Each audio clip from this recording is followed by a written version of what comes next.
तो हमें बात ये करनी है कि भाई लाइफ में प्रॉब्लम्स आती है, प्रॉब्लम्स का सोल्यूशन होता है, everything happens in life, but why healing has to be done? Healing से हमारी लाइफ में क्या इम्प्रोवाइजेशन होता है? जो चीज नॉर्मली होती है वही चीज होती है, बट उसके साथ अगर हीलिंग ऐड किया तो what is the benefit which we get? ठीक है, इस पॉइंट के ऊपर हम बात करने वाले हैं।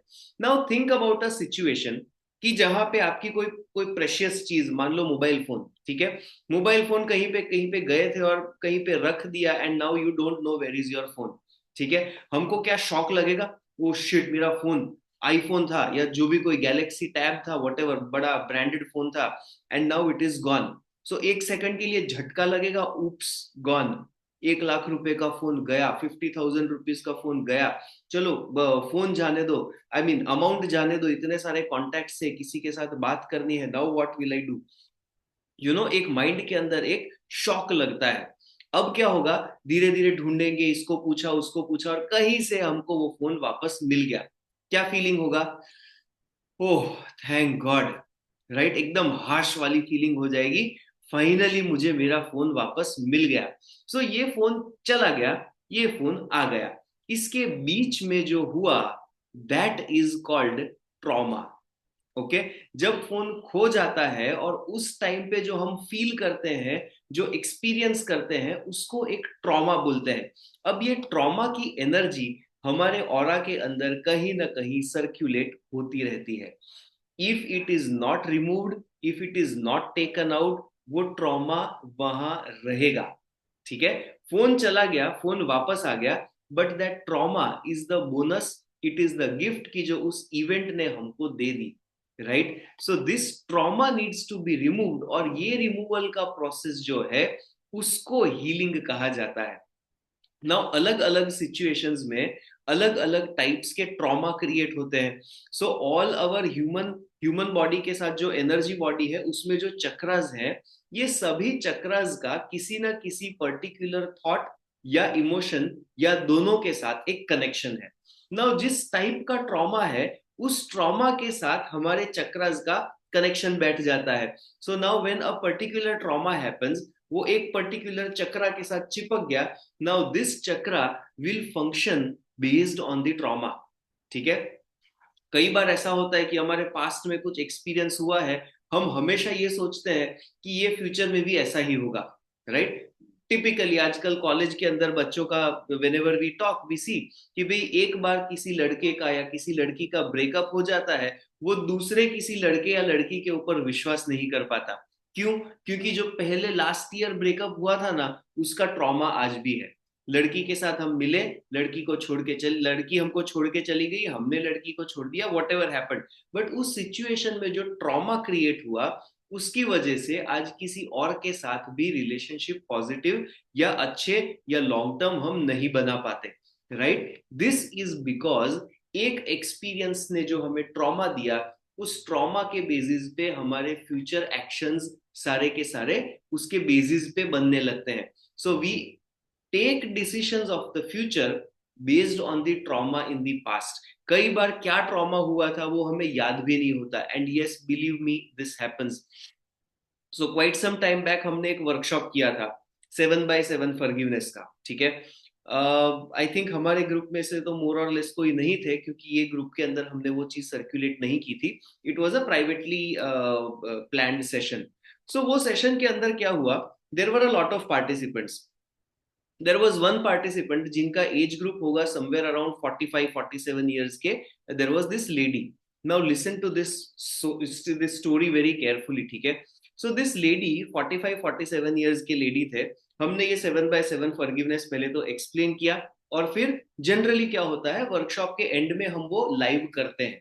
सो वो 7x7 फॉरगिवनेस सेशन हमने शुरू किया। So I was speaking out and all the participants were practising. अब जनरली कई बार ऐसा होता है कि भाई जब हम फॉरगिवनेस साधना करते हैं तो पास्ट की कोई चीज याद आती है and we feel emotional. Right? It happens, और उसमें कोई बड़ी बात नहीं है। So this lady also probably कुछ याद आ गया होगा, कुछ सिचुएशन आ गया होगा, एंड शी स्टार्टेड क्राइंग। लगभग 15 मिनट्स का ये पूरा मेडिटेशन होता है, फॉरगिवनेस साधना। लगभग 10-12 मिनट के आसपास जहां तक पहुंचे थे, that is when she started crying. और क्राइंग मतलब प्रॉपर रोने वाला आवाज, पेलो गुजराती में बोलते हैं ध्रुसके ने ध्रुसके रो, राइट, मतलब प्रॉपर रोना, आंसू निकलना, ऐसे करके रोना, you know, it was proper proper रोना आ गया। आई अंडरस्टैंड कि चलो ऐसा होता है। 15 मिनट्स की जगह पे उस दिन थोड़ा सा लंबा हो गया, 17 मिनट्स पे कंप्लीट हुआ। बट रफली खत्म होने से जस्ट पहले, लाइक थैंक्स गिविंग करते हैं उसके जस्ट पहले, she started laughing. Okay, and laughing मतलब क्या, प्रॉपर वाला लाफिंग, ऐसे नहीं कि स्माइल किया, बट खड़खड़ाट हंसना जिसको बोलते हैं ना गुजराती में, उसको खड़खड़ाट हंसवा मंड्या। सो प्रॉपर प्रॉपर हंसने लगे। सो ये मेरे लिए थोड़ा इंटरेस्टिंग था कि भाई आप रो रहे हो तो धड़ा धड़ आंसू बहा के रो रहे हो, और जब हंसना चालू किया तो धड़ाक ठक करके हंसना चालू हो गया। So the session got completed, it was quite entertaining towards the end. But फिर सब लोगों के पास हम लोग क्या करते हैं, फीडबैक एक्सचेंज करते हैं। सो आई वाज आस्किंग कैसा रहा, आपको क्या लगा, आपको क्या लगा। जब इनकी बारी आई तो आई सेड कि आपका तो बहुत इंटरेस्टिंग है, so please share what happened. The beautiful part, ध्यान से सुनना। सो शी सेड कि जब मैं सेकंड स्टैंडर्ड में थी, ओके, शी इज अराउंड 47 की एज के आसपास होंगे, she is talking about a situation 38 39 40 years back, 40 साल पहले की बात कर रहे हैं। शी सेड मैं जब सेकंड स्टैंडर्ड में थी, तब मेरी एक पेंसिल थी जो मेरी बहुत फेवरेट पेंसिल थी, और मेरी एक बेस्ट फ्रेंड थी जो हम लोग साथ में बैठते थे। वो मेरी बेस्ट फ्रेंड ने मेरी पेंसिल ले ली, मुझे पता था कि उसने ले ली, बट मैंने जब उसको पूछा कि भी मेरी पेंसिल तेरे पास है, तो उसने ना बोला। अब उसको बुरा नहीं लगे, इसलिए मैंने उसको नहीं बोला कि मुझे पता है कि पेंसिल तेरे पास है, राइट, इसी बच्चे होते हैं। सो दे हैव सच, ये सेंटिमेंटल चीजें होती है। सो उसको पता ना चले, आई मीन उसको बुरा ना लगे, इसलिए मैंने उसको नहीं बताया कि भाई मुझे पता है कि पेंसिल तेरे पास है। बट मुझे बहुत हर्ट हुआ था, वो हर्ट वाली फीलिंग की वजह से मुझे रोना आ गया, right, and she was actually crying like second standard का बच्चा। सेकंड स्टैंडर्ड के बच्चे कैसे रोते हैं, मतलब दिल खोल के रो लेते हैं, that is how she was crying. फिर मैंने बोला चलो ये पार्ट समझ में आ गया, फिर हंसी का क्या हाल, why were you laughing like this.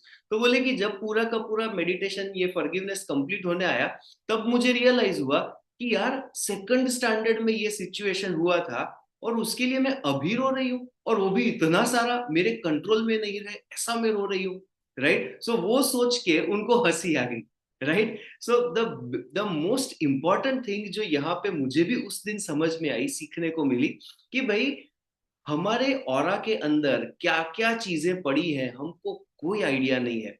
अब सेकंड स्टैंडर्ड में क्या हुआ था किसी को याद होता है? किसी के लंच बॉक्स में से किसी ने कुछ हाथ लगा के कुछ खा लिया होगा और हमको बुरा लगा, हमको याद भी नहीं है, right. All these things happen क्योंकि ये सारी एनर्जी हमारे ऑरा के अंदर स्टक हो जाती है।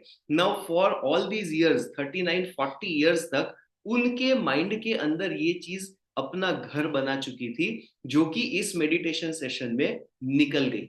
Now that trauma is healed. ये ट्रॉमा को हील करने के लिए फॉरगिवनेस साधना इज वेरी इंपॉर्टेंट।